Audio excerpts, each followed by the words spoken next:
Bonjour à tous, nouvelle vidéo là que je fais, comme j'avais dit sur la symbolisme et numérologie. Symbolisme et numérologie, donc voilà, donc en fait je vais la faire courte, la vidéo, enfin courte. En fait je vais pas la faire courte, il y aura plein d'extraits, tu vois, dans le truc. Il y aura plein d'extraits, tu vois, dans la vidéo, ok.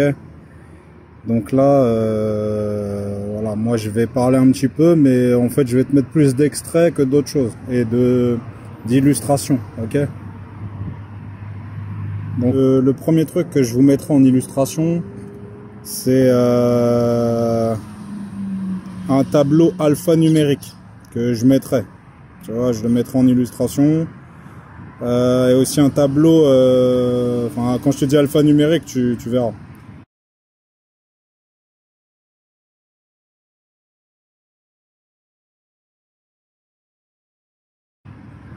Et bref, aussi un tableau numérique pour t'expliquer des choses, tu vois. Donc je les expliquerai pas forcément verbalement, mais faut que tu vois ça sous genre d'après ce que moi j'ai analysé, ok. En fait, il faut, comment dirais-je, un système de comptage de 0 à 5. Et après, quand tu reviens à 0, tu arrives sur 6, tu vois, 6, 7, etc. Voilà. De toute façon, quand je te mettrai l'illustration, tu verras.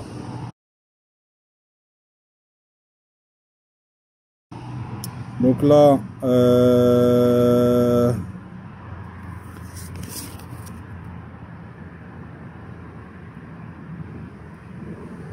oui. Quand je t'aurai mis le tableau, je mettrai aussi d'autres illustrations qui feront des références à des trucs, tu vois. Donc, bref. Là, ouais, c'est pareil. Hein, quand je dis ça, forcément, la vidéo là, c'est symbolisme et numérologie. Mais en plus de ça, je vais te l'appeler hashtag Netflix.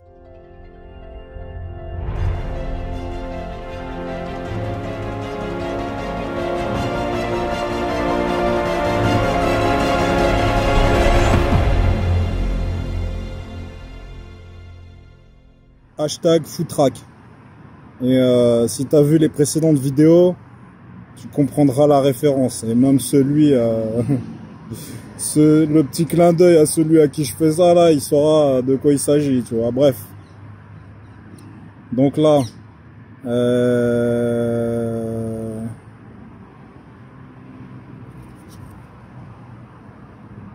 oui, je ferai aussi une référence à... attends.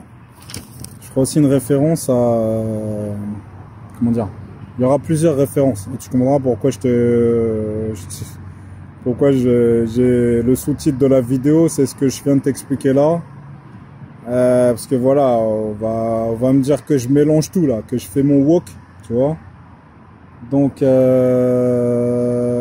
je fais mon wok, mais voilà, en fait, quand tu commences à chercher des trucs comme ça, faut voir ça sous le prisme de la mosaïque, tu vois. Et évidemment, toutes les informations sont pas sorties de mon cerveau. J'ai collecté les informations en cherchant à l'époque, voilà.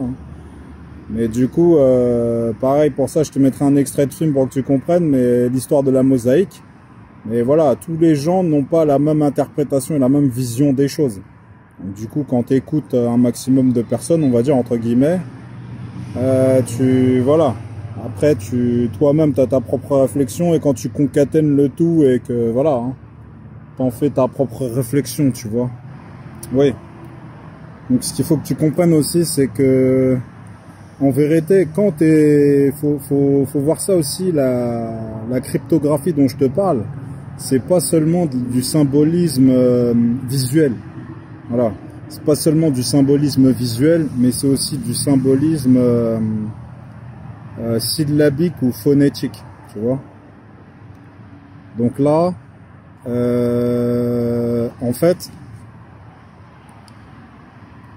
par exemple, si je te dis le truc là, que tu connais bien là, mais où est donc Ornicar, tu vois? Si je te dis ça, tu sais de quoi ça parle, quand je dis mais où est donc Ornicar, tu vois? Bah, tu vois, quand je te mettrai les illustrations, voilà, ça devrait, tu vas comprendre ce que je suis en train de t'expliquer.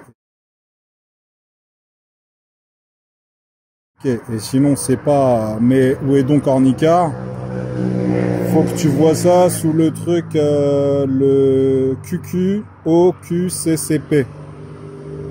Donc, c'est le quoi, le qui, le où, le quand, le comment, le combien et le pourquoi. Tu vois ce que je veux dire? Voilà. Donc après, c'est pareil. T'as, par exemple, le truc Do, Ré, Mi, Fa, Sol, La, Si, Do. Tu vois ce que je veux dire? Donc là, c'est pareil, tu vois. Ce truc-là, en fait, voilà. Ça, c'est pareil. Tu vois, faut que tu verras quand je te mettrai les illustrations. Ok. Donc, oui. Pareil, dans les trucs que je te montrerai, il y aura donc, comme je t'ai expliqué, ce qu'ils appellent de la chiromancie. Tu vois? Donc, et dans la vidéo aussi, il y aura de l'astrologie, de l'astronomie, enfin voilà, il y aura plein de trucs mélangés, mais c'est pas, voilà, c'est pas mélangé n'importe comment. Tu comprendras pourquoi je t'explique que je te dis que c'est pas mélangé n'importe comment, ok? Bref.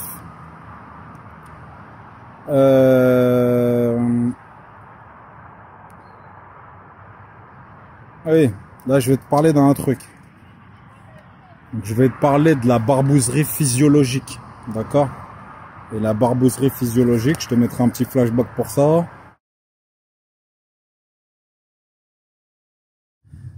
Autre chose, j'ai eu des boutons en fait, derrière la tête. Ça, je pense que vous avez déjà vu ça. Des gens qui ont des boutons derrière la tête, là. C'est mystérieux, tu vois. C'est quand ils s'arrangent pour que tu aies un stigmate. Et le stigmate, je vais te dire à quoi il sert en fait, le stigmate. Attends. La barbouzerie physiologique. Voilà, les stigmates, c'est ce que je t'avais expliqué une fois dans une précédente vidéo, quand je t'avais expliqué l'histoire des boutons derrière la tête, tu vois.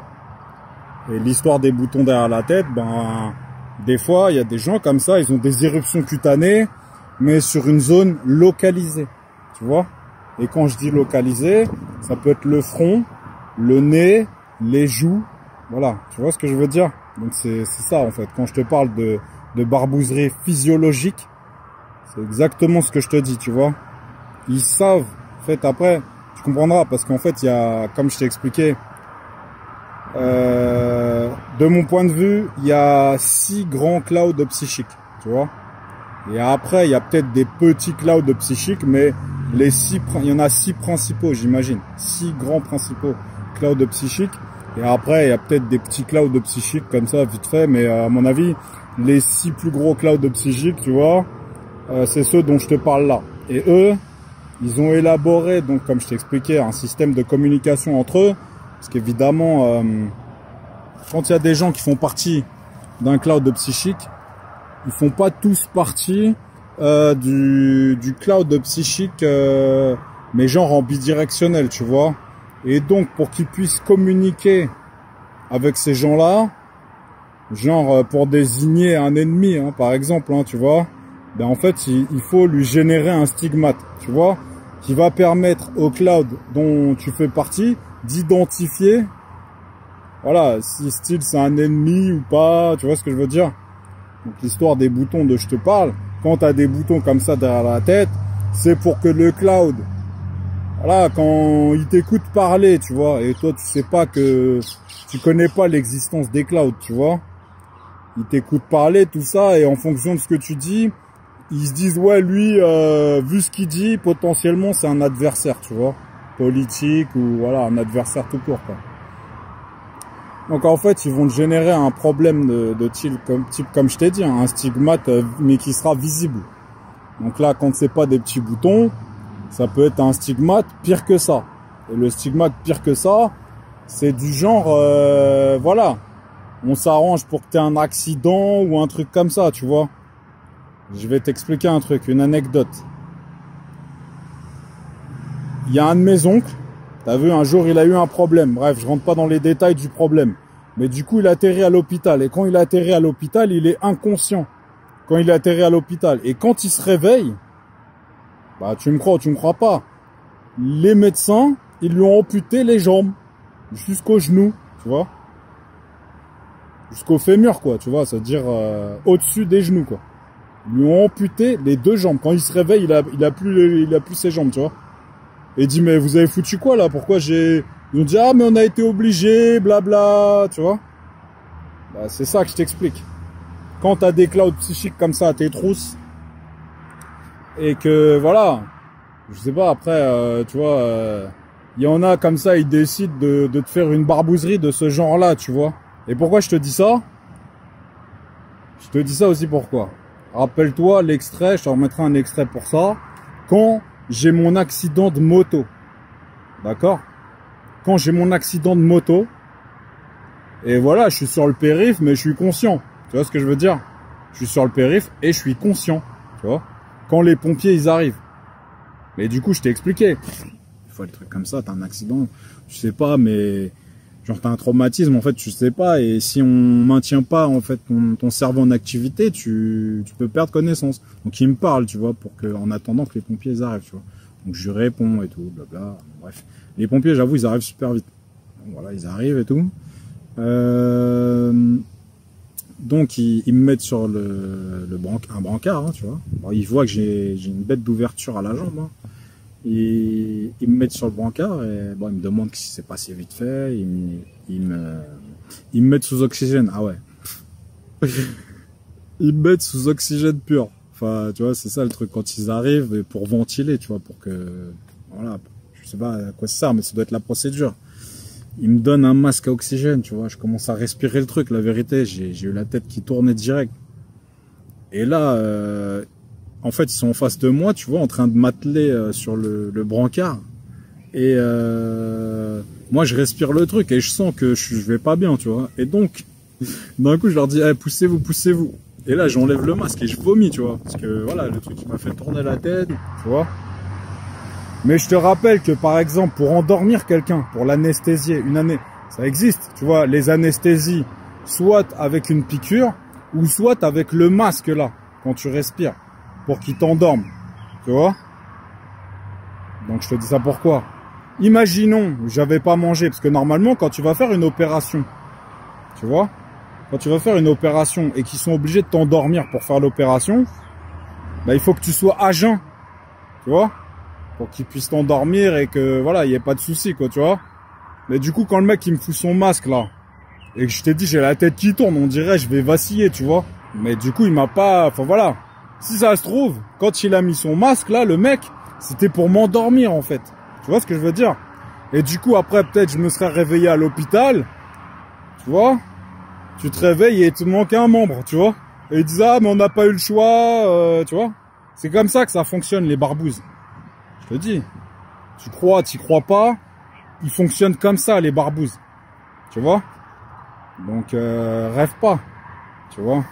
Si tu crois que t'as affaire à des enfants de cœur ou je sais pas quoi, des gens qui ont pitié de quoi que ce soit, non, rêve pas, mon vieux. C'est comme ça que ça marche.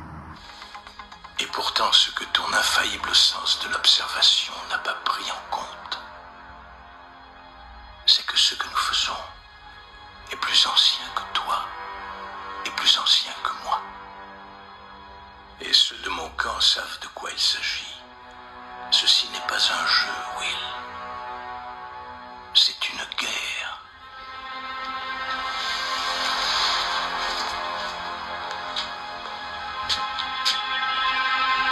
Tout ceci est précisément calculé pour te faire croire que je suis là où je ne suis pas. Ces gens qui m'entourent, ce sont des professionnels. Alors que toi, tu n'es qu'un petit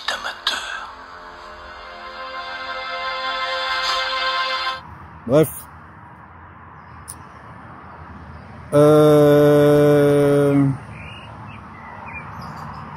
Ouais, donc du coup, je vais t'introniser aussi le truc sur les origines de la barbouzerie. D'accord? Voilà, et c'est pour ça que je t'avais expliqué ça, là, sur les clouds principaux, qui sont rivales, hein, plus ou moins. Hein. Même plus que moi, je te dirais, mais voilà. Mais du coup, je te mettrai des illustrations. Et là, je vais te parler d'Égypte, par exemple. Et donc, je te mettrai une illustration d'un masque de pharaon, enfin voilà, qui a été fait en or, tu vois. Voilà. Avec, je te mettrai des codes couleurs, des légendes, tout ça, tu vois. Voilà, je vais pas rentrer plus dans plus d'explications que ça. Mais voilà, tu vas comprendre dans l'illustration que je te mets le propos. Voilà. Donc comme je t'ai dit, hein, quand je mettrai l'illustration, tu verras.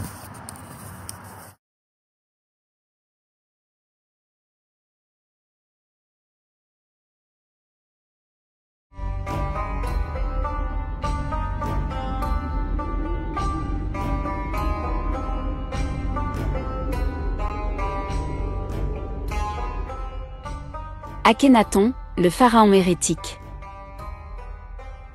Quand il deviendra pharaon en 1353 avant Jésus-Christ, Akhénaton se retrouve face à un clergé égyptien, fortement corrompu et surtout déviant. Le jeune homme sera alors révulsé par la vision que lui offre le temple d'Amon, avec les prêtres collectant des offrandes censées aller aux dieux. En réalité, ces dons seront uniquement destinés à entretenir leur propre luxe. De plus, ils formeront de véritables harèmes de jeunes filles, officiellement consacrées aux divinités. Mais en réalité, elles seront utilisées pour le vice de luxure. Ces prêtres pervers entretiennent de surcroît la superstition populaire pour mieux régner. Le jeune pharaon, alors âgé de 15 ans, abandonnera son nom d'Amenhotep IV et se fera appeler Akhénaton. Ce jeune souverain va progressivement d'abord, puis ensuite, imposer une religion que certains qualifient d'énothéiste et d'autres de premier monothéisme.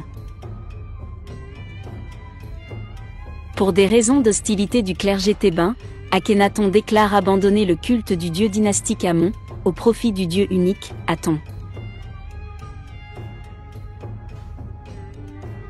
Il décidera de fonder sa future capitale, une cité vierge de la présence des dieux thébains, avec juste sur place déjà 2 très anciennes pyramides aujourd'hui disparues.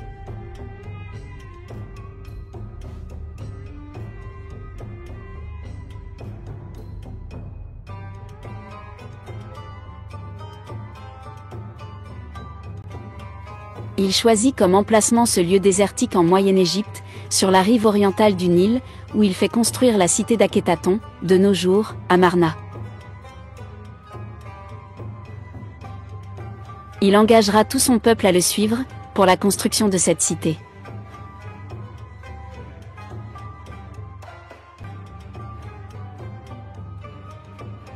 En même temps, il tombera amoureux de la belle Néfertiti, qui sera sa reine jusqu'à sa mort.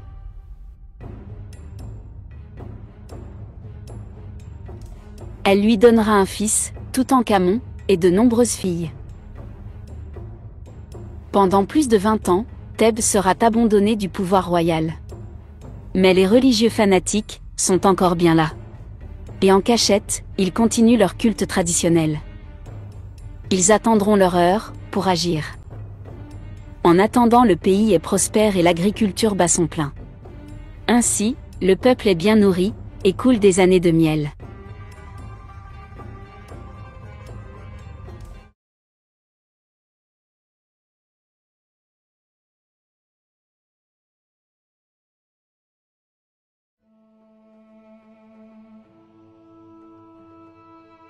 Dans la mythologie égyptienne, Apophis ou Apep est le serpent géant sorti de l'abîme au tout début de la création du monde.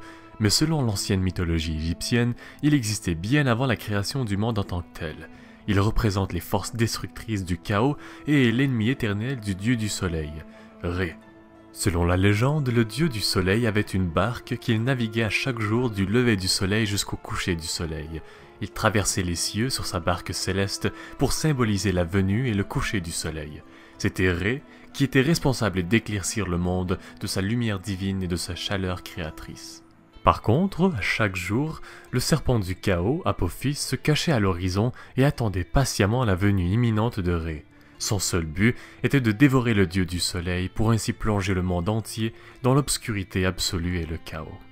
On raconte que de temps en temps, il arrivait qu'Apophis parvienne presque à détruire Ré et son embarcation, mais il y échappait toujours de justesse. Mais lorsque ça arrivait, on disait qu'une éclipse solaire avait eu lieu au même moment, comme pour dire que le serpent du chaos avait presque réussi à engloutir le soleil. Apophis est souvent représenté comme un énorme serpent dont la taille dépasse l'entendement humain. Il est souvent montré enroulé sur lui-même ou bien soumis ou décapité par Ré sur les fresques égyptiennes. Il était bien évidemment associé au mal et à l'obscurité, mais on lui attribuait également certains phénomènes météorologiques comme la foudre, les tempêtes et bien sûr, la mort. Apophis était considéré comme le mal absolu, et dans plusieurs histoires mythiques, on retrouve plusieurs dieux et déesses qui l'affrontent en joignant le dieu du soleil pour s'en débarrasser une bonne fois pour toutes. Rappelez-vous de la vidéo sur la déesse des chats domestiques, Bastet.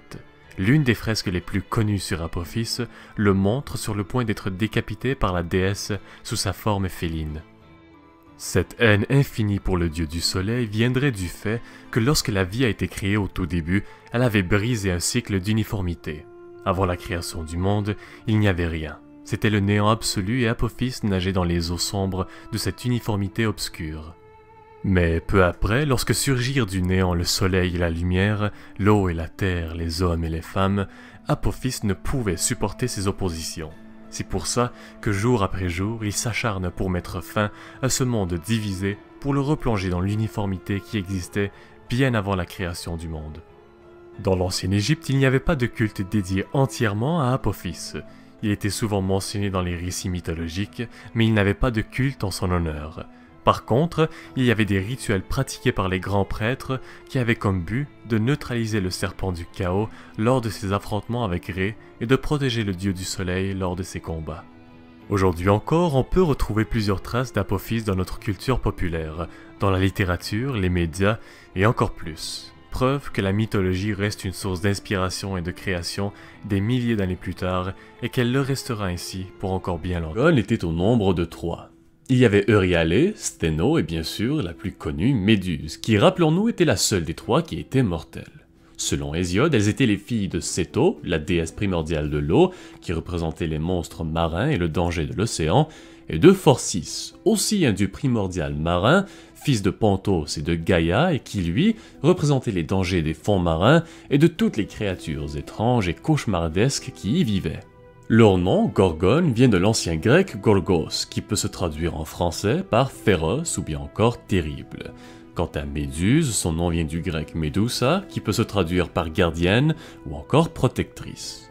On apprend aussi dans la Théogonie que les 3 sœurs se trouvaient quelque part au loin dans l'océan occidental, tout près de la nuit et du jardin des Hespérides. Ici, Hésiode, en parlant de la nuit, faisait sûrement référence à la déesse Nyx, qui était la mère des Hespérides. Le poète grec mentionne également que les Gorgones étaient les sœurs des Grées, des divinités primordiales engendrées également par Phorcys et Céto, qui se partageaient un seul œil et une seule dent, et dont le rôle était de protéger leurs sœurs, les Gorgones, en empêchant quiconque de s'aventurer vers le passage qui menait vers elles. On apprend qu'avant d'être cette créature immonde aux cheveux de serpent et au regard pétrifiant, Méduse était une très belle femme. La légende raconte qu'elle était autrefois l'une des plus belles prêtresses d'Athéna. Rappelez-vous qu'Athéna était l'une des 3 seules déesses vierges, les 2 autres étant Artémis et Hestia. Alors, Méduse avait juré de rester vierge tant qu'elle la servait. Un jour, le dieu de la mer avait vu les longs cheveux dorés de la femme et il tomba amoureux d'elle sur le coup. Incapable de contrôler son désir, le dieu viola la jeune femme à l'intérieur même du temple d'Athéna. Et bien évidemment, puisqu'on est dans la mythologie grecque, au lieu que Poséidon soit puni pour ce qu'il avait fait à Méduse, c'était elle qui avait encaissé la fureur d'Athéna. En effet, en représailles pour avoir profané son sanctuaire, Athéna avait transformé les beaux cheveux de Méduse en serpents venimeux. La déesse avait également changé son visage en quelque chose d'horrible, et à partir de ce moment-là, Celui qui posait son regard sur le visage épouvantable de la créature était transformé en pierre. Qu'entendez-vous par les anges? Vous parlez de ces statues? Ce sont des créatures d'un autre monde. Mais ce ne sont que des statues. Seulement quand on les regarde. Qu'est-ce que ça veut dire? Les assassins solitaires, on les appelle comme ça. Personne ne sait vraiment d'où ils viennent, mais ils sont aussi vieux que l'univers. Et s'ils ont réussi à survivre aussi longtemps, c'est parce qu'ils ont le système de défense le plus sophistiqué jamais inventé. Ils sont prisonniers du quantum. Ils n'existent plus dès qu'ils sont observés. Dès l'instant qu'une autre créature vivante les regarde, ils s'immobilisent en statue de pierre. Ils n'ont pas le choix, leur métabolisme est ainsi fait. Dès qu'un être vivant les dévisage, ils se transforment immédiatement en pierre. Et on ne peut pas tuer une pierre. Bien sûr, une pierre ne peut pas vous tuer non plus, mais dès que vous détournez le regard, ou que vous clignez des yeux, alors là, vous êtes mort. Ne quittez pas cette statue des yeux. C'est pour ça qu'ils se cachent les yeux. Ils ne pleurent pas du tout. C'est pour ne pas risquer que leurs regards se croisent. Leur plus grande arme est aussi leur plus grande faiblesse. Ils ne doivent jamais se voir. Ce sont les créatures les plus solitaires de l'univers. Et je suis désolé. Je suis vraiment, vraiment désolé. C'est à vous de jouer maintenant. J'ignore ce qui vous a empêché de parler, mais je peux le deviner. Ils arrivent. Les anges se rapprochent de vous. N'oubliez pas, car votre vie en dépend. Ne clignez pas les yeux. N'y pensez même pas. Clignez et vous êtes morte. Ils sont rapides, bien plus rapides que vous ne le croyez. Ne leur tournez pas le dos. Ne regardez pas ailleurs. Et surtout, ne clignez pas. Bonne chance. Non! Attendez, partez pas! Vous voulez que je le remette? Et à quoi vous voulez que ça serve? Vous ne regardez plus la statue. Non, vous non plus.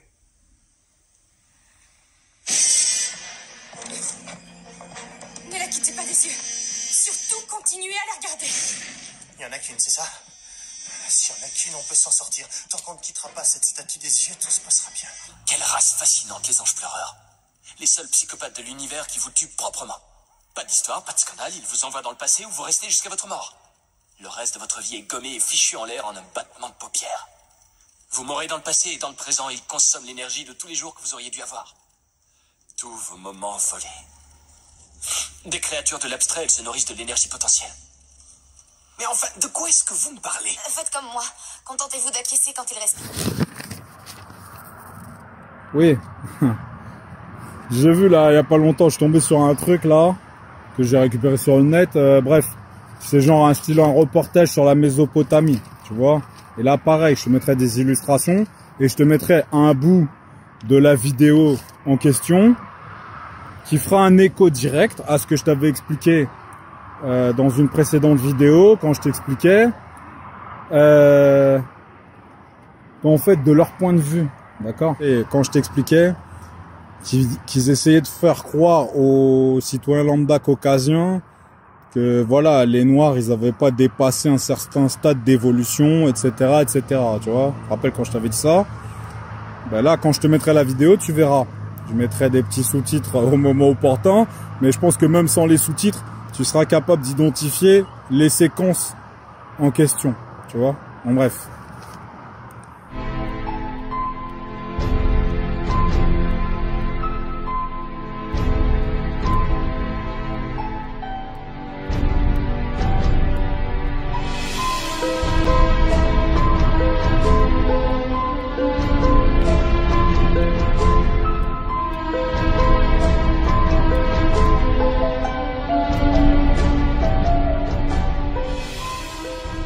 La Mésopotamie est une plaine exceptionnellement fertile. Elle était située entre les fleuves Tigre et Euphrate.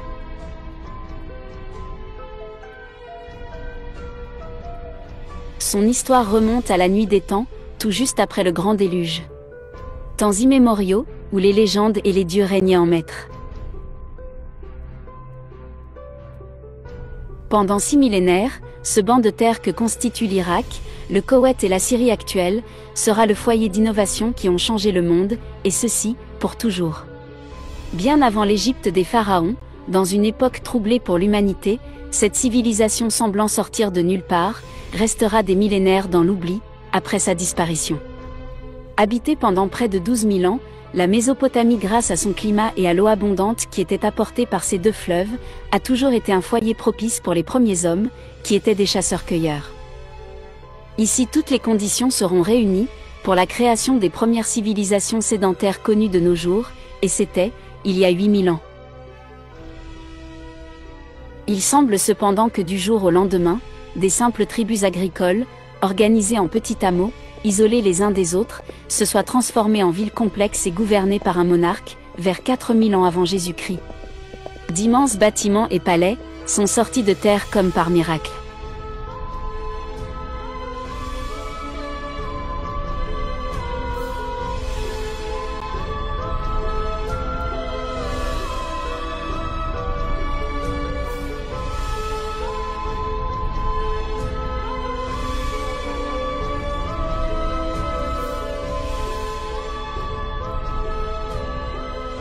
D'aucuns parlent d'intervention des dieux, ou des Anunnaki, sortes d'extraterrestres qui furent à l'origine du bouleversement de l'humanité.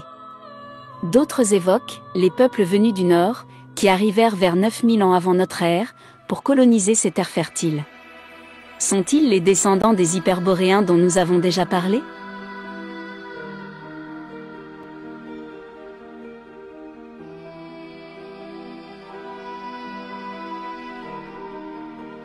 Mais l'art et les talents bâtisseurs encore visibles de nos jours témoignent d'une très grande civilisation.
Se sont alors développées les mathématiques, et notamment le système sexagésimal. Il s'agissait de la création de la minute en 60 secondes, avec une heure de 60 minutes, ainsi que le cercle complet, de 360 degrés.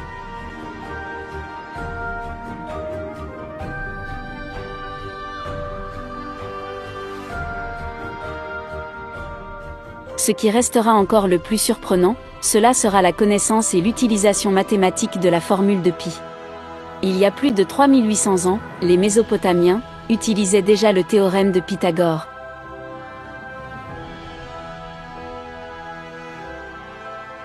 Comment ces humains ont pu passer subitement du stade de chasseur-cueilleur à celui de brillant physicien?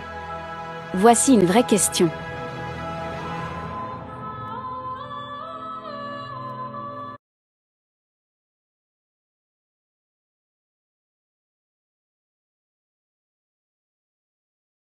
Les hommes d'alors, d'apparence blanche de peau, ont eu recours aux sciences mathématiques sophistiquées pour cartographier et étudier le ciel. Ils ont divisé l'année terrestre en 12 périodes chacune, et attribué des noms, d'après les principales constellations visibles de la Terre. Cela sera une tradition bien des siècles plus tard, adoptée par le monde grec, et cela portera le nom de zodiaque. Les Mésopotamiens ont également divisé la semaine en 7 jours, qu'ils ont baptisés, en hommage à leur dieu. La Mésopotamie a été sans doute à l'origine de l'alphabétisation. Ce qui était au départ de simples images, tracées sur des registres, pour la circulation des biens et des richesses, passera de la fonction de comptabilité, à la narration d'histoire, dans un but de mémoire. Ce système d'écriture complet, connu sous le nom de cunéiforme, sera surtout lu et compris de tous. Cette écriture sera plus tard adaptée à une douzaine de langues majeures. Les lois du roi babylonien, Hammurabi, vers 1800 ans avant notre ère, ont servi de base à notre système judiciaire actuel. Ces lois ont été consignées sur des tablettes d'argile. Bien des récits nous sont parvenus, grâce à ces tablettes. L'ordinateur d'Anticythère.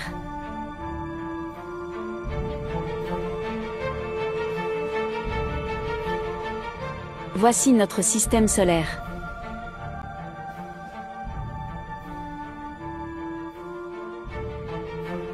et notre Terre et ses sœurs, comme la planète Mars. Le tout dans notre immense galaxie. Elle sera nommée la Voie lactée.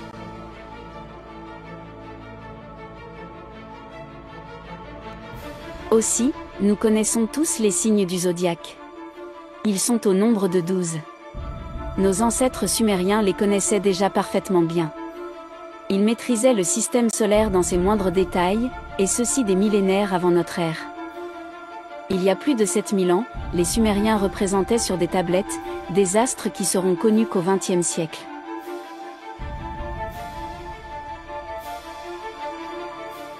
Bien plus tard et plus proche de nous, avec l'Égypte antique et son savant hors du temps, Imhotep, ce dernier nous surprendra avec ses connaissances en mathématiques, physique et médecine.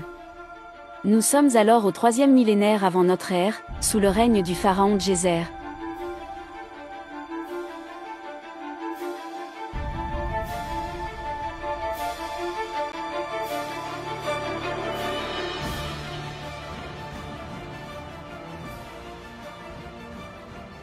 Nous voici en 580 avant Jésus-Christ, avec Pythagore, dans la Grèce antique.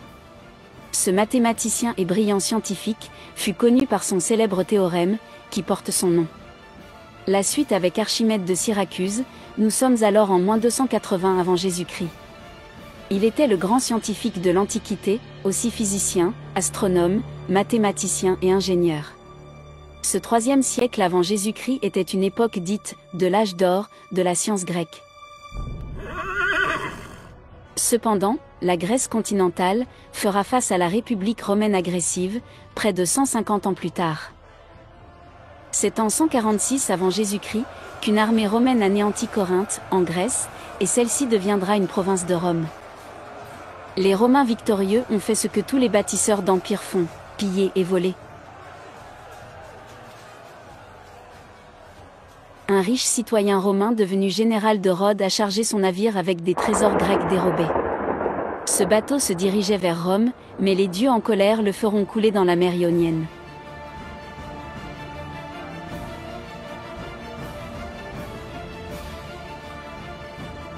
Plus de 2000 ans plus tard, le 22 avril 1900, des plongeurs grecs en éponge ont découvert le navire coulé et chargé de trésors grecs antiques. Le naufrage s'était produit dans les eaux d'Anticythère, une petite île située entre la Crète et la péninsule du Péloponnèse. Un étrange objet remonté à la surface, emprisonné dans du corail, resta longtemps considéré comme inintéressant, et donc placé dans les rebuts archéologiques.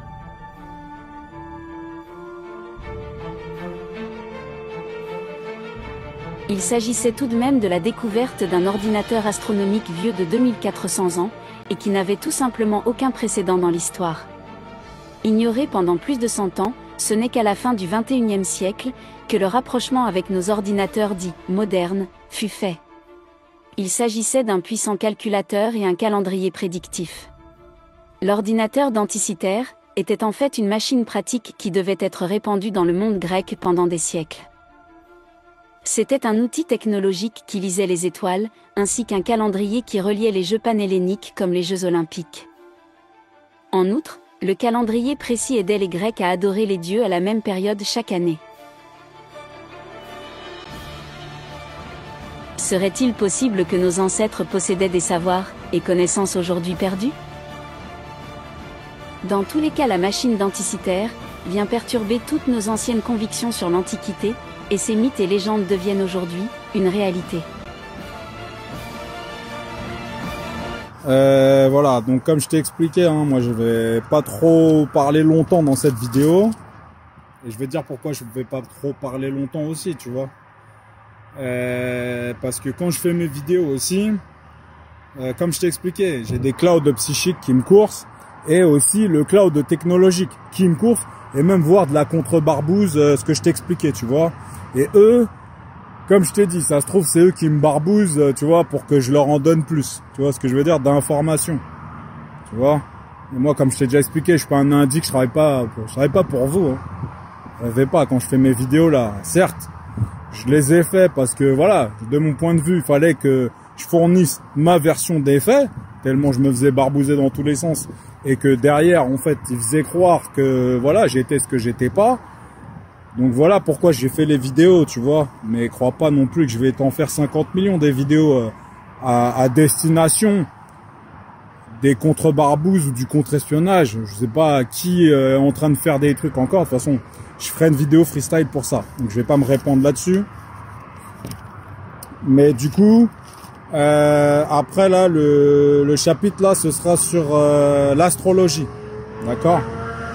Et donc l'astrologie en question, je te mettrai des vidéos, des illustrations que je commenterai voilà, à l'écrit, tu vois, pour que tu comprennes le propos. Parce que tu vois, je vais pas non plus tout expliquer verbalement. Voilà, tu seras capable de voir, de comprendre le raisonnement, tu vois.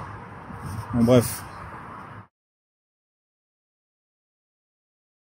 Commençons la petite découverte des planètes. Nous avons tout d'abord Mercure. Mercure, c'est la planète la plus proche du Soleil et aussi la plus petite planète du système solaire et la plus rapide. Dans la mythologie romaine, Mercure est le messager des dieux et le protecteur des commerçants. En astrologie, Mercure est la planète de notre intellect, de ce qui se passe en haut dans notre tête, de l'intelligence, de la réflexion, de la communication. Elle symbolise notre esprit, les mots, les pensées, l'écriture, le discours logique et les idées. Cette planète explique comment on formule nos paroles, quel est en fait notre système de communication. Ensuite, nous avons Vénus. Vénus est l'une des planètes les plus proches du Soleil. On la surnomme aussi l'étoile du berger. Du point de vue de sa taille, elle est très semblable à la Terre. Dans la mythologie romaine, Vénus est la déesse de la beauté et de l'amour. C'est l'équivalent de la déesse grecque Aphrodite. C'est la planète qui aura à faire avec votre affectivité et ce que vous allez éprouver du côté sensible, du côté des sentiments. Alors, Vénus est associée à l'élément air et il gouverne les signes du taureau et de la balance. Puis nous avons Mars. Mars est environ 10 fois moins massive que la Terre et dans la mythologie romaine, Mars est le nom du dieu de la guerre. En astrologie, Mars va représenter, comme je le disais, le masculin dans notre thème astral, votre force masculine du point de vue de l'action. Cette planète va représenter l'activité, l'affirmation de soi, la force, mais aussi la colère, le conflit, la concurrence. C'est une planète brutale et impulsive qui sera très réactive. C'est pas forcément une planète qui va nous pousser à réfléchir avant d'agir. Non, au contraire, elle va juste nous pousser à bouger et à s'activer dans une direction. Mars est associé à l'élément de feu et gouverne les signes du Bélier et du Scorpion. Ensuite, nous avons Jupiter. Jupiter, c'est la plus grosse planète de notre système solaire, mais aussi la plus légère parce que c'est une planète gazeuse. Pour vous donner une idée, elle fait 12 fois le diamètre de la Terre. En mythologie romaine, Jupiter est le roi des dieux, mais aussi le dieu du ciel, dieu de la lumière, du tonnerre et de la foudre. C'est donc le dieu romain qui gouverne la terre et le ciel, ainsi que tous les êtres vivants qui s'y trouvent. Les Romains ont fini par associer Jupiter au dieu grec Zeus. En astrologie, c'est la planète de la générosité, de l'expansion, de l'enthousiasme, de la fortune, de l'optimisme, de la vérité. Donc toutes les planètes que Jupiter touchera, dans les aspects par exemple, elle les rendra plus joyeuses, plus généreuses, plus optimistes. Une personne qui aurait la planète Jupiter en dominante dans son thème astral sera donc une personne plutôt généreuse, chaleureuse, optimiste. Mais dans un côté négatif, Jupiter pourra rendre les planètes en aspect parfois un peu fainéantes ou extravagantes, naïves même parfois ou prétentieuses. Jupiter va aussi représenter nos normes sociales, la loi et le cadre. La planète Jupiter va aussi parler des possibilités d'expansion de l'individu. Elle va parler de notre capacité à réussir. Elle va aussi représenter parfois les voyages, mais pas juste les voyages d'un pays à l'autre, mais ça peut être les voyages de l'esprit, donc de la philosophie, ou alors si on parle de voyage physique, ça parlera de l'envie de voir d'autres choses, d'autres manières de faire. Comme la planète est toujours dans l'exagération et dans la bonne humeur, Jupiter sera toujours prête à apprendre, à découvrir, etc. La planète Jupiter est associée à l'élément air et gouverne le signe du Sagittaire.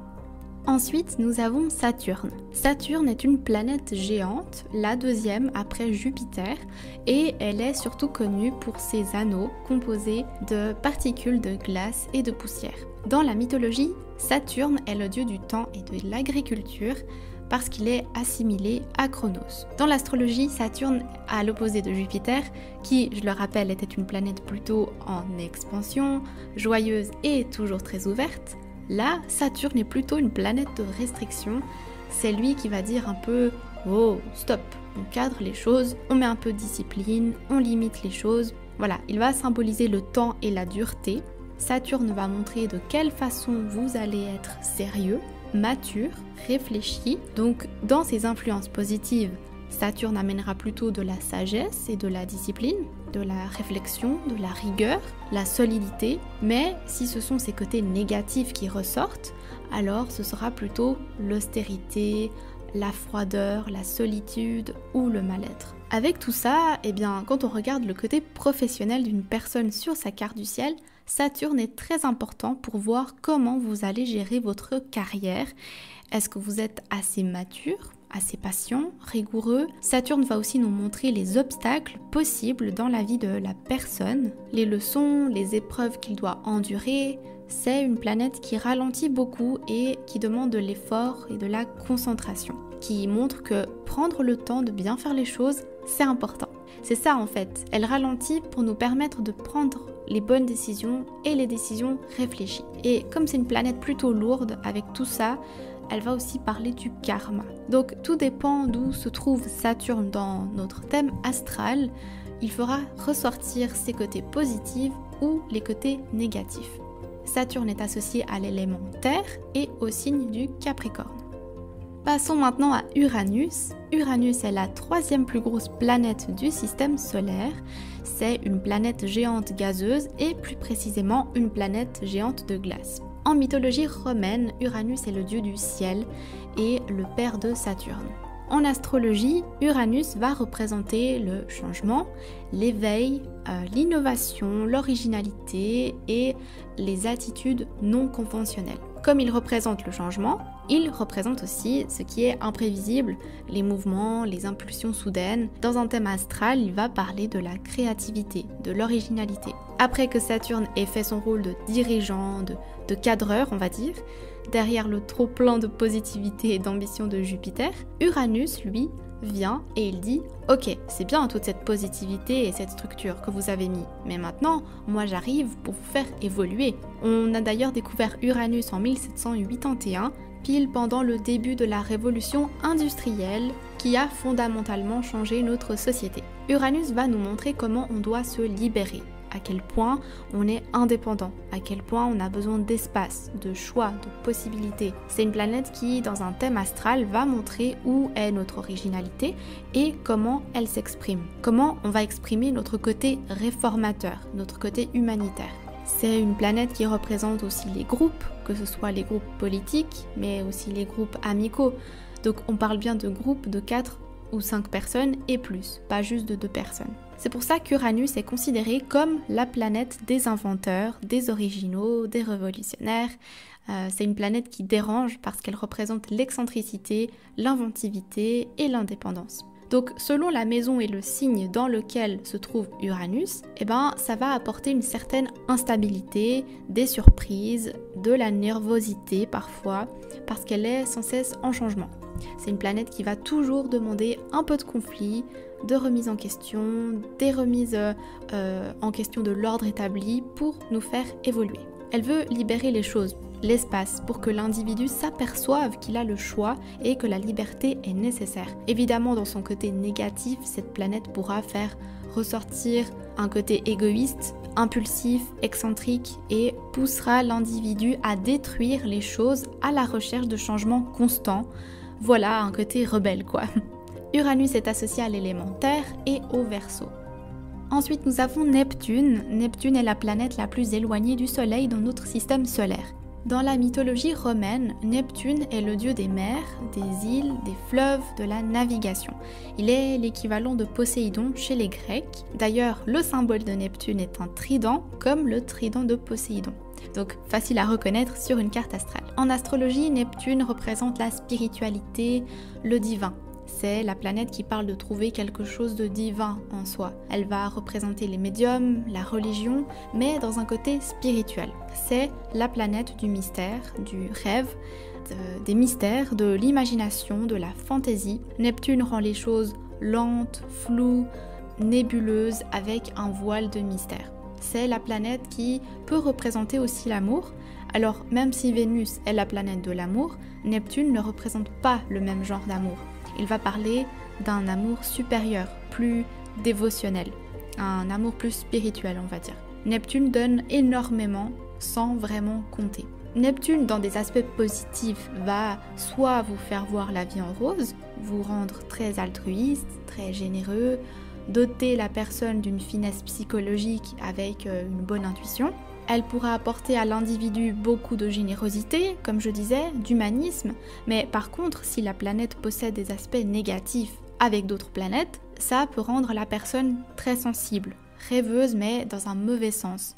Le sens où on n'a pas envie de voir la réalité, qu'on préfère rester dans une illusion. Ça pourrait faire pencher vers l'alcool, la drogue, causer une déprime du fait d'être autant peu terre à terre. Neptune est associé à l'élément eau et au signe du poisson. Et pour terminer, nous avons Pluton. Pluton est une planète naine qui a été découverte en 1930, donc il n'y a pas si longtemps. Son diamètre est environ les 2/3 de celui de la Lune. Dans la mythologie romaine, Pluton, ou Hadès dans la mythologie grecque, est le dieu des enfers, donc le dieu qui règne sur le séjour des morts. En astrologie, Pluton va représenter la destruction, la transformation, les sciences cachées, le mystère, l'au-delà, la mort et les grandes remises en question. Et comme c'est une planète attachée à la mort, justement, eh bien, elle va symboliser la rupture, la fin vers un nouveau commencement, une renaissance. C'est un peu une planète supérieure à Mars, dans le sens où Mars avait une énergie aussi guerrière et combattante, mais plutôt terrienne. Et là, Pluton parle de combat et de guerre, mais niveau spirituel, un niveau plus évolué. Pluton a été découvert dans la période entre les deux guerres mondiales, ce qui, je trouve, représente bien son thème, ce thème de destruction et de mort. Pluton, c'est aussi la planète de l'observation, de l'analyse, mais aussi de l'instinct sexuel. Pluton a besoin de tout analyser. Une personne avec Pluton assez dominant dans son thème sera une personne très douée, par exemple, dans le domaine psychologique, parce qu'elle va toujours chercher à déterrer les choses cachées pour les remonter à la surface, parce que c'est une planète qui représente aussi justement l'occultisme. Selon les aspects qu'elle a, que ce soit des aspects positifs ou négatifs, son but, même si c'est une planète brutale, ce sera toujours de nous apprendre à lâcher prise, d'accepter le changement, accepter la mort de certaines choses, même brutales. Pluton peut réellement être une force si l'on comprend ses enseignements. C'est une planète qui représente donc aussi notre force. Elle va montrer comment on se relève des épreuves difficiles. Si par contre il y a des aspects négatifs avec d'autres planètes, ça pourrait faire remonter des angoisses, des tendances à la manipulation et mener à des crises complexes. Pluton est associé à l'élément eau et au signe du Scorpion. Et donc je vais terminer la vidéo comme ça, en te disant qu'en vérité, quand tu t'intéresses à tout, tu comprends tout en vérité. Voilà, c'est ça le truc. Si je suis aussi aguerri dans plein de domaines, c'est parce que je me suis intéressé à plein de domaines en fait, tu vois. Voilà. Quand tu t'intéresses qu'à un seul domaine, évidemment, c'est sur le principe de la mosaïque, tu peux pas tout comprendre. Mais par contre, quand tu t'intéresses à plein de sujets et que tu as écouté autant la complosphère que, comme ils l'appellent, que le mainstream, hein, voilà, moi j'ai écouté les deux pour faire la part des choses, on va dire, entre guillemets. Donc, je sais de quoi je parle quand je te dis tout ça, tu vois. Donc après, évidemment, on va me dire, ouais, mais attends, ce que tu racontes, tu te prends pour un scientifique ou genre un archéologue ou je sais pas quoi, tu vois ce que je veux dire? Mais non, j'ai jamais fait que concaténer une série d'éléments en analysant qui m'ont permis de déterminer certaines choses. Maintenant, peut-être que je peux me tromper, hein, je dis pas que, voilà, hein, je dis pas qu'évidemment j'ai la certitude que ce que je te dis, tout est bon, on va dire, entre guillemets, mais de mon point de vue, c'est pas mal, tu vois, comme raisonnement. Enfin, voilà, hein. Notamment, t'as vu les milliers d'années d'escroquerie intellectuelle. Je pense que voilà, tu vois, on pourra ne pas me reprocher certaines choses qui pourraient être, du point de vue de certains, des approximations, tu vois. Bref.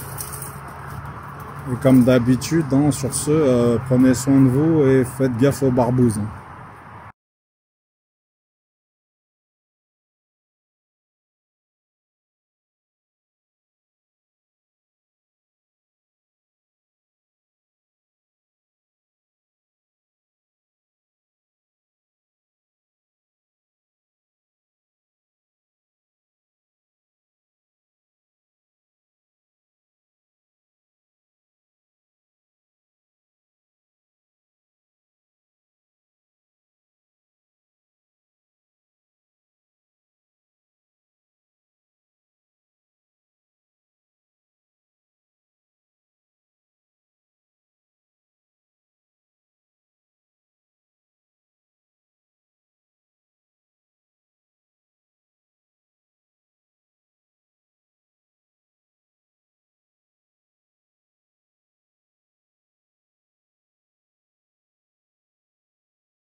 Lorsqu'on parle vraiment de créatures issues de la mythologie perse, la première chose qui nous vient à l'esprit, c'est bien évidemment la manticore, la créature hybride mangeuse d'hommes.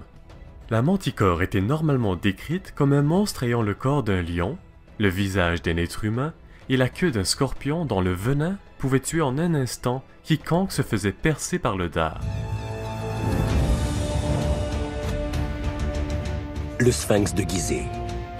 Cette statue de plus de 4500 ans est sûrement la plus emblématique du monde. L'Égypte n'avait jamais vu de sculpture aussi monumentale. Ce lion à tête d'homme intrigue les archéologues depuis des générations. Pourquoi a-t-il été édifié? Les Égyptiens pensaient que ces statues possédaient un certain pouvoir. Aujourd'hui, des technologies innovantes vont nous permettre de faire de nouvelles découvertes. Il n'y a aucune preuve tangible, aucune signature laissée sur le sphinx, mais il y a des indices. Pour percer le mystère du sphinx, nous allons plonger dans les entrailles de cet incroyable monument.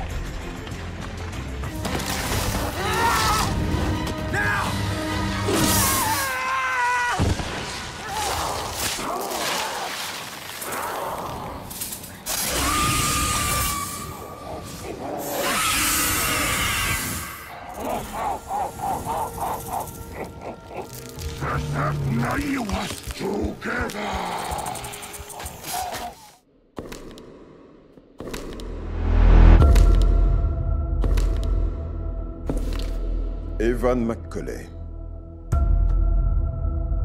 Diagnostiqué schizophrène à l'âge de 14 ans. Après avoir gravé les mots « Regardez à l'intérieur » sur votre poitrine avec une lame de cutter. Regardez à l'intérieur. Pourquoi ces mots? Lequel de ces objets vous appartient? Vous pouvez faire l'impasse sur ce test si c'en est un, parce qu'aucun de ces trucs n'est à moi.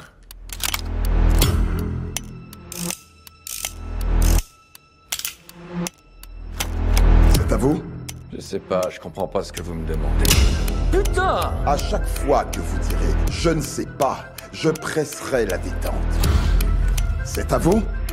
Écoutez, je sais pas... Ça va pas la tête! Dernière chance, Evan. Est-ce que... c'est... à vous!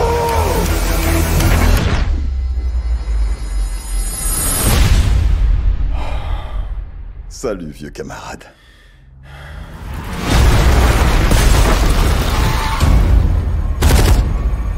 Oh! Allez, monte!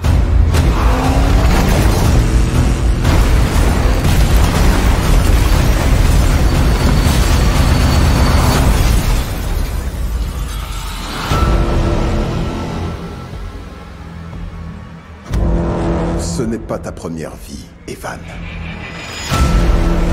Tu es un infini. Tu as vécu. Et tu es mort.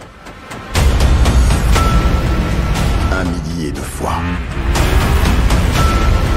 Là, tu parles de réincarnation. Si tu arrives à te souvenir de qui tu as été,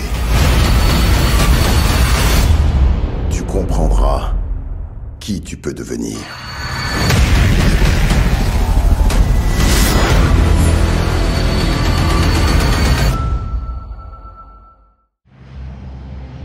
On nous appelle les infinis.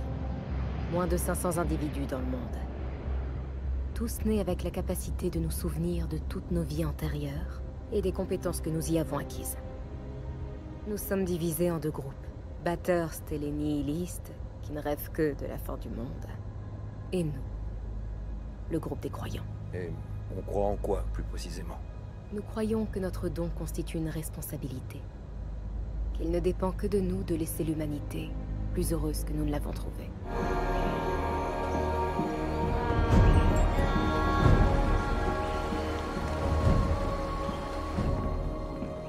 Tu reconnais quelque chose?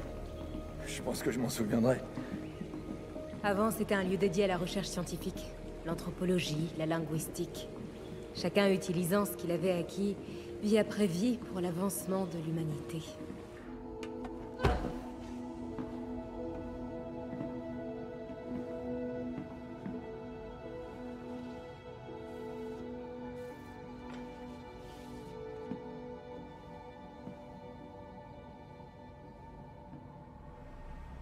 C'était la chambre de Treadway.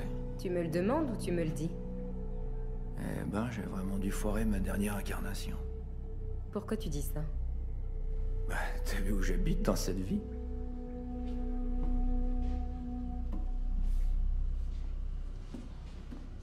C'est le journal himalayen de Treadway.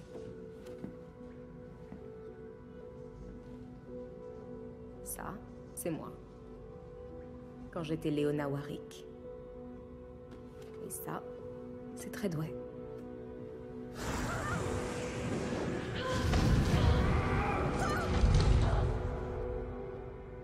Deux jours après que cette photo a été prise, Treadway m'a sauvé la vie. Si tu as ouvert ce livre, ce n'est sûrement pas par hasard. Tout ça, ça me dit ce qu'il a fait. Mais ça me dit